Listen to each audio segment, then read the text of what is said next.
नमस्कार, मी doctor Kaustubh माचनूरकर, aster आधार hospital येथे senior cardiologist म्हणून कार्यरत आहे.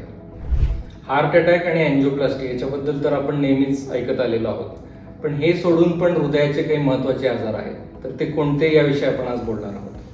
त्यातला सगळ्यात महत्त्वाचा ग्रुप आहे तो म्हणजे हार्टचे इलेक्ट्रिक सिस्टीमचे जे आजार आहेत ते. सो कधी कधी ओल्ड एजमुळे हार्टचे इलेक्ट्रिकल इम्पल्सेस, हार्टचे इलेक्ट्रिकल सिग्नलिंग जे आहे ते स्लो होतं. याला ब्रॅडिअरिथमियाज असं म्हणतात. त्याच्यासाठी पेसमेकर नावाची थेरपी जी आहे ती दिली जाते.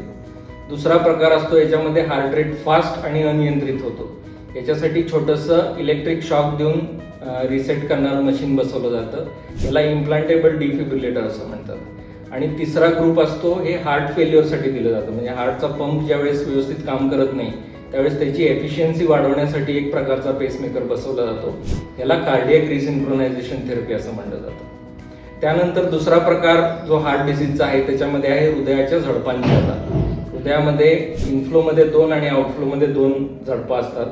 सो त्या जर का टाईटनिंग झाल्या तर त्याला बलूननी आपण वायडन करू शकतो आणि पेशंटला सिम्पटम रिलीफ मिळतो. एक प्रकारची ॲओर्टिक वॉल जी हृदयाच्या आउटफ्लोमध्ये असते, समजा ती खराब झाली असेल आणि पेशंट ओपन हार्ट सर्जरी करायला फिट नसेल तर एक तंत्रज्ञान आहे ज्याला टावी असं म्हणतात, ज्याच्यामध्ये विना शस्त्रक्रिया कॅथेटरचा वापर करून एखाद्या अँजिओप्लास्टी सारख्या टेक्निकनी कृत्रिम झडप हार्टमध्ये बसवली जाते.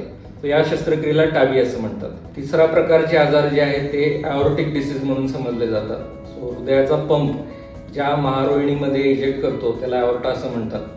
आणि ओल्ड एज आणि हायपरटेन्शन याच्यामुळं त्या धमनीमध्ये फुगवटा येणे किंवा त्याला आतनं तडा जाणे अशा प्रकारचे आजार होऊ शकतात, ज्याला आपण एंडोव्हॅस्क्युलर रिपेअर किंवा एंडोव्हॅस्क्युलर स्टेंटिंग या उपचार पद्धतीने ट्रीट करू शकतो.